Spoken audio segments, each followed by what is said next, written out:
Hi, I'm Sarah Chen, and this is the story of how I learned that appearances can be the perfect disguise for success. For 3 years, I cleaned offices at Chen Technologies while secretly owning 51% of the company's shares. But let me start from the beginning. I met James Chen at a coffee shop 5 years ago. He was struggling with his startup, working endless hours trying to keep his small tech company afloat. I was immediately drawn to his passion and determination, even though his company was barely breaking even.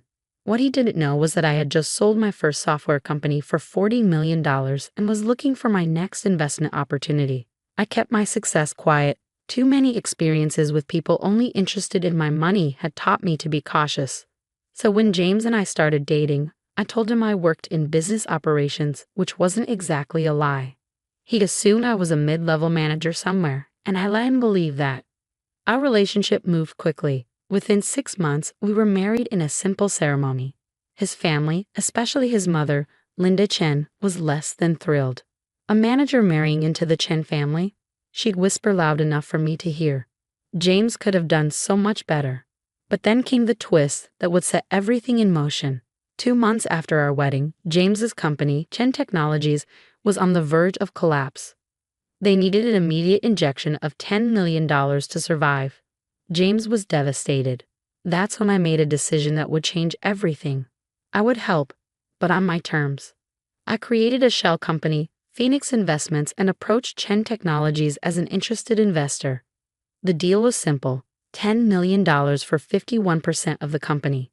James was hesitant to lose control, but with no other options, he agreed.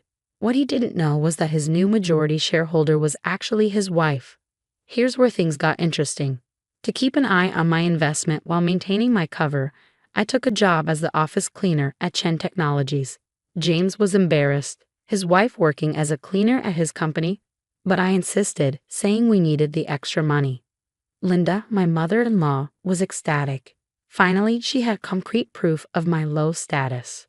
She made sure everyone knew that her son had married the cleaner. At family dinners, she'd deliberately spill things. "Oh, Sarah, be a dear and clean that up. It's what you're good at, after all." For 3 years, I played my part perfectly. I cleaned offices during the day, but my real work happened after hours. Through Phoenix Investments, I quietly guided the company's major decisions, turning down James' riskier proposals and steering the company toward more profitable ventures. The company began to stabilize, then thrive. But success made James's family even more unbearable. They credited everything to James' natural business genius, while treating me with increasing disdain. Linda even started a campaign to convince James to divorce me. "A cleaner isn't suitable for a CEO," she'd say. "Think of your reputation." James, to his credit, defended me, but I could see the strain it was putting on him.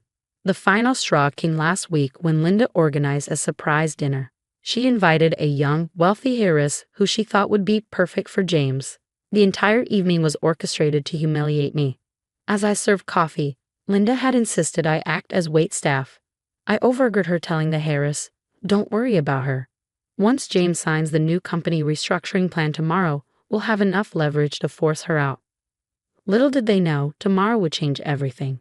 Because tomorrow was the day Phoenix Investments would finally reveal its true owner, and I had my own surprise planned for the Chen family. The next morning dawned bright and clear. I arrived at Chen Technologies early, not to clean, but to prepare for what would become the most memorable board meeting in the company's history. I changed from my usual cleaner's uniform into a tailored black Armani suit I kept hidden in my office. Yes, I had an office. The cleaning staff supervisor's office, to be exact, which I'd used for late-night work when everyone else had gone home. Linda had orchestrated this emergency board meeting, convinced she finally outmaneuvered the mysterious Phoenix Investments. She'd spent months gathering support from minor shareholders, promising them better returns once they removed the absent investor who was holding the company back. She didn't realize that every move she'd made had been carefully monitored. James arrived looking troubled. He'd mentioned the meeting to me the night before, apologizing that I couldn't attend since it was high-level business stuff. I just smiled and told him I'd be busy cleaning the conference room anyway. He'd winced at that, and I'd seen the doubt in his eyes, the same doubt his mother had been carefully nurturing. The board members filed in at 9 a.m. sharp. Linda swept in last, wearing a triumphant smile followed by her personal lawyer. She'd even invited several business reporters, planning to make the leadership transition a public spectacle. I watched through the conference room's glass walls as she took her seat beside James, patting his hand like a mother about to watch her child win a school prize. "Before we begin," Linda announced, standing up, "I want to thank everyone for coming to this historic meeting. Today we'll be voting on a new direction for Chen Technologies, one that will finally unleash its true potential." She shot a meaningful look at the reporters. That was my cue. I walked into the conference room, my heels clicking against the hardwood floor. The security guard, who usually gave me friendly nods, now stood straighter, uncertain why the cleaner was wearing an Armani suit. "What is she doing here?" Linda demanded, her voice shrill. "Security." "Actually," I said calmly, placing my briefcase on the table, "I have every right to be here." I pulled out a folder and slid it across to the company secretary. "As the majority shareholder, I believe I should have a say in this new direction." The room erupted in confused murmurs. James stared at me, his face a mixture of shock and confusion. Linda laughed, but it sounded forced. "What nonsense is this? Everyone knows Phoenix Investments holds the majority shares, not some cleaner." I smiled and opened my laptop, connecting it to the room's main screen. "Let me clarify something. My name is Sarah Chen, formerly Sarah Zhang, founder of Zhang Security Systems, which I sold for $40 million 5 years ago. I am also the owner and CEO of Phoenix Investments." I pulled up the company registration documents, watching as the color drained from Linda's face. "That's impossible," she whispered. "Is it?" I turned to the business reporters she'd invited. Would anyone like to fact-check that?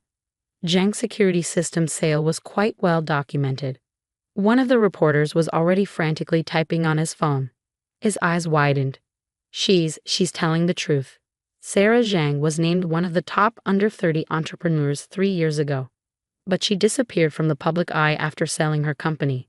"Because I fell in love," I said simply, looking at James. His face had gone pale, his hands gripping the arms of his chair. "I wanted someone to love me for me, not my money or success." When I met James, I found that. And when his company needed help, I found a way to provide it while letting him maintain his dignity. Linda had sunk back into her chair, her triumphant smile long gone. But I wasn't finished. I clicked to the next slide, displaying a comprehensive analysis of every attempt she'd made to undermine the company's relationship with Phoenix Investments. "Mrs. Chen, you've spent the last year trying to convince shareholders that Phoenix Investments was hurting this company. Let's look at the actual numbers." I walked them through charts showing the company's growth since my investment. Under my guidance, Chen Technologies has tripled its market share and increased profits by 400%. I turned to the board members. "The restructuring plan you were brought here to vote on would have stripped Phoenix Investments, stripped me, of my voting rights through a complex shell game of subsidiary corporations. Did anyone bother to ask why a majority shareholder who'd helped deliver such strong returns needed to be removed?" The board members shifted uncomfortably, avoiding Linda's desperate glances. The reporters were typing frantically on their phones. This was definitely not the story they'd expected to cover today. "Sarah," James finally spoke, his voice hoarse. "Why didn't you tell me?" I moved to stand beside him, placing my hand on his shoulder. "Because you needed to become the leader I knew you could be without living in my shadow. Every decision you made, every success you achieved, was your own. I just helped guide the company away from the riskier ventures. All those nights you came home late from cleaning," he said, realization dawning in his eyes. "I was working in my office, reviewing contracts and financial reports." I squeezed his shoulder. "The cleaning job was just my cover. Though I have to say, you'd be amazed at what people will discuss in front of the cleaning staff." Linda suddenly stood up, swaying slightly. "This is all a lie. Some trick. You're just a cleaner. A nobody. You can't be." "Oh, but I am." I cut her off firmly. "And now that everything's in the open, we need to discuss your attempts to seize control of this company. The board members might be interested to know about the offshore accounts you've been promising them." I pulled up another document on the screen. Linda's eyes rolled back, and she crumpled to the floor in a dead faint. As people rushed to help her, I caught James's eye. He was still processing everything, but I saw the beginning of a smile tugging at his lips. "You really cleaned up this situation, didn't you?" he whispered, and I knew we would be okay. But the day wasn't over yet. As Linda was helped into a chair, coming around, I prepared to reveal the final phase of my plan. One that would secure the company's future and put an end to the power plays once and for all. In the chaos that followed Linda's fainting spell, I maintained my composure and continued the meeting. After all, I hadn't spent 3 years building this company to let one dramatic revelation derail our future. As Linda was helped back into her chair, still pale and shaking, I moved to the next phase of my presentation. Now that we've cleared up the matter of ownership, I said, clicking to a new slide, let's discuss Chen Technologies' future. I laid out my vision, a merger with my new startup, a quantum encryption company I'd been quietly developing on the side.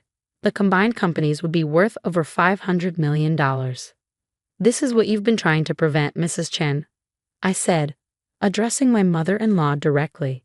While you were busy planning my removal, I was negotiating one of the biggest deals in Silicon Valley's cybersecurity sector.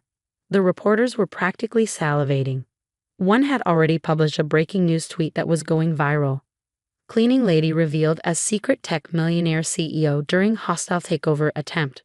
James finally found his voice again. All those times you said you were at night school, learning business basics. I was meeting with investors and development teams. I smiled apologetically. I'm sorry for the deception, but I needed to keep this quiet until everything was in place. Linda, who had recovered enough to speak, tried one last time to regain control. The board won't approve this, she said weakly. They know better than to trust some what, mother?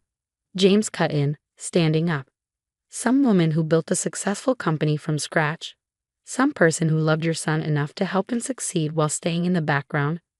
Some CEO who just offered us a deal that will make Chen Technologies a major player in cybersecurity. The board members were already nodding enthusiastically, looking at the projected profit margins with growing excitement. The deal wasn't just good, it was transformative. I moved to approve the merger, one board member said quickly. Others seconded immediately.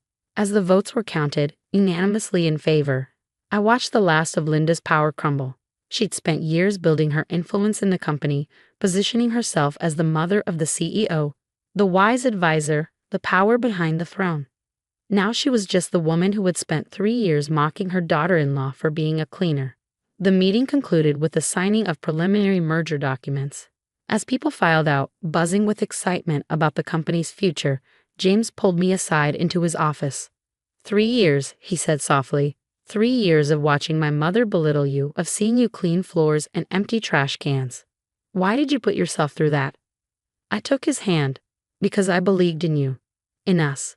I wanted to help you succeed without making you feel less. I've seen too many relationships destroyed by money and power imbalances.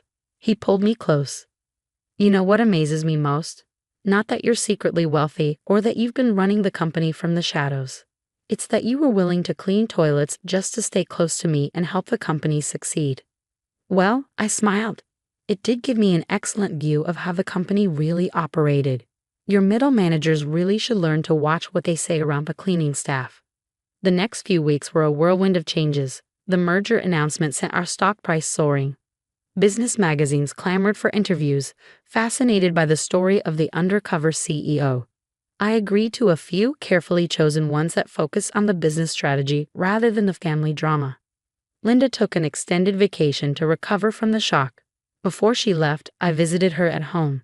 She sat stiffly in her living room, looking smaller somehow, diminished. I don't expect us to be friends, I told her honestly, but I love your son, and this company has been his dream since before I met him.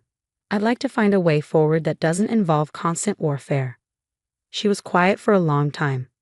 Finally, she spoke, her voice barely above a whisper. You could have destroyed me today, exposed all my plans, my offshore accounts. Why didn't you?